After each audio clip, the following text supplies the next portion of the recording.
Hey, and welcome to another edition of Dan's Models. This is John with Dan, and it looks like a brass model this time. Yeah, this is another one of my several brass engines that I've acquired that is obviously a work in progress. HO scale, too. HO scale, mention that. yeah. This is a Santa Fe 1000 class 262 Prairie, and it's made by Key Imports. And the reason I got it is because I wanted to maybe make a model of the Santa Fe 1010, which is preserved in Sacramento.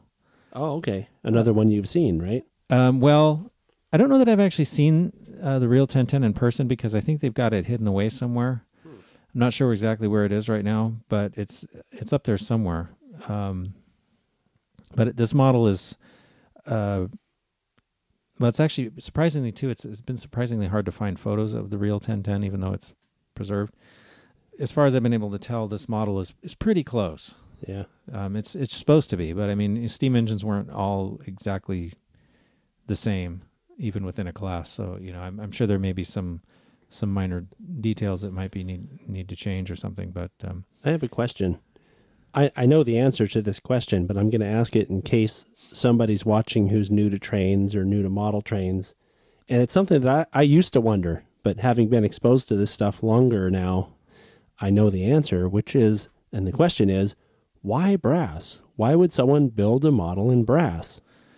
I think because the tooling for injection molded plastic is very expensive, and doing models in brass was a way to do lower production runs.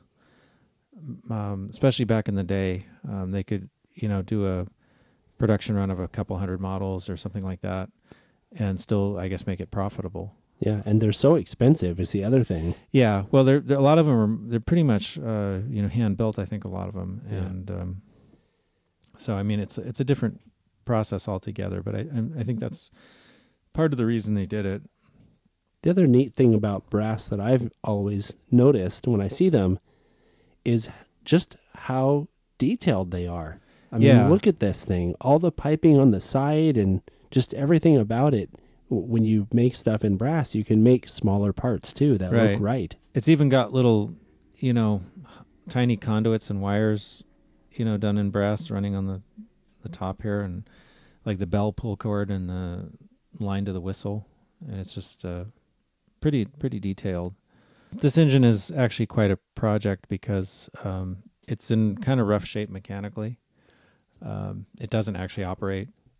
Oh, darn. I was hoping I'd get to see it run. No, it doesn't. It doesn't run at all. I think the motor's fried, and also the valve gear on the side is out of whack. I can't even get it jams up when you try to roll it. Oh. So it's going to need some fiddling. But I mean, eventually what I'd like to do with it is to, make like the headlight work and put a working coupler on the front and, actually make it an operating model. Well, it's in good hands. Yeah. So, and I'd also like to change whatever details on it aren't correct for 1010 and model it as 1010. Yeah, that's why you have the obsession with getting the pictures, right? Right. Yeah. Right. Because it's just, I found a few, but it's kind of surprising for an engine that's been preserved how few pictures I've been able to scrounge up for it. Usually when, if something's preserved, you see a lot of pictures because people take pictures of it. But maybe it's because they've got it hidden away somewhere. I'm not sure where they keep it stored, but well, I wonder if you got a hold of someone up there and told them what you were doing, if you could get access to it somehow. I don't know, maybe. I mean, especially if all you want to do is take pictures of it to make sure your model's accurate. I don't know. I mean, yeah. I don't know how many. Maybe they have a lot of people asking for the same thing. I don't know. Yeah. But 1010 was the engine that helped to set a speed record back in, like, I forget what year, it was like 1905 or something, with Death Valley Scotty making a run from, I think it was from LA to Chicago. And this was one of the engines that... How fast did it go? I don't remember. It made I'd have to look it up, but it made the trip in a relatively short time span, like 39 hours or something. I don't know. So, it was pretty good for that time. Yeah. See, now, if it had been the engine from Back to the Future, I would have known the speed. It was 88 miles an hour. Yeah. I think 88. Was it 88 or 89? I don't know. Yeah, I think 88. I don't know.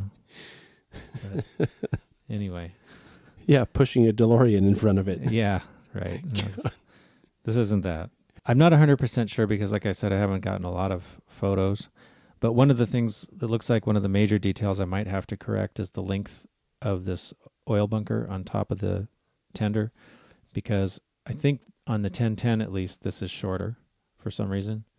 I don't know if it was modified, because I know for a while I've seen pictures of 1010 that when it had a fake coal load on it, they sometime in the 50s, they actually painted it bright red too for some event.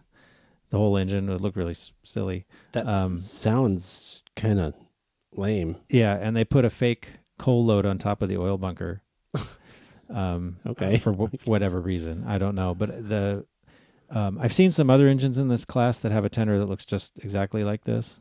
I think there's another one. I think it's the 1015 is preserved somewhere in the Midwest, and it looks pretty much just like this. But I think on the 1010 this is a little shorter from what I've seen. But again, I haven't gotten a really definitive photo to know for sure. I'm kind of curious because I don't know the answer to this. How would you fix that? You just use a saw to cut it, and then like. I haven't tried to take this thing apart, so I don't know. On some of these models, this part will come off. Yeah. In which case, it would just be a matter of either shortening it or replacing it with another part. The other option would be to cut out and replace the entire tender deck, which would be a bit of a chore. Sounds like it. Yeah, it's doable, but it would be a bit of a chore. Overall, I think the tender is correct. It's just this top part that might have to change. So, again, it's kind of on hold until I can get some better, more definitive research material. Somebody out there may have pictures of this. They may. So I'm sure someone does. It's just I haven't seen it. I mean, someone who watches our videos might have that. Well, if they do, I would appreciate it if they would get a hold of me, because I could. Send us the pictures. You can use any of our web addresses, reviews at TSG Multimedia, podcast at we don't have Dan's models at TSG Multimedia We yet. could make that though. Well, we'll use podcast for now. Just podcast at TSG Multimedia would work if you want to send Dan some reference photos. Right. Well, this is where we usually would watch it run. I'm a little bummed out. I can't see the train run, Dan. Yeah, well, it doesn't even. You can hear it clicking like it's hitting something. I think the gearbox is still connected, but the motor doesn't work in the.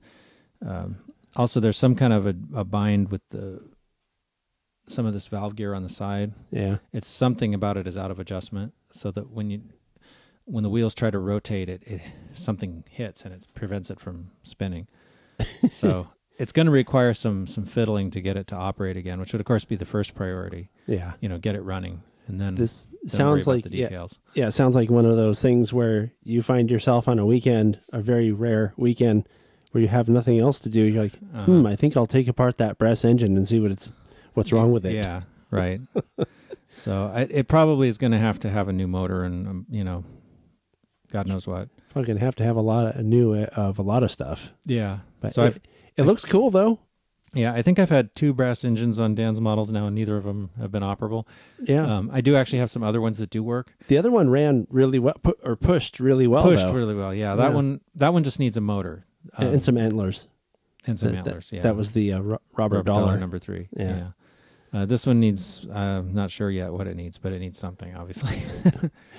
But anyway, it's a cool looking engine. I like it, so thought I'd bring it on and show everyone. Yeah, maybe one of these days when you get these things more finished, we'll have a look at what they look like when it's all painted and everything. Yeah, that'd be cool. It'd be really cool. All right, but not next week. But we'll have something else next week. We'll see you then. Yeah.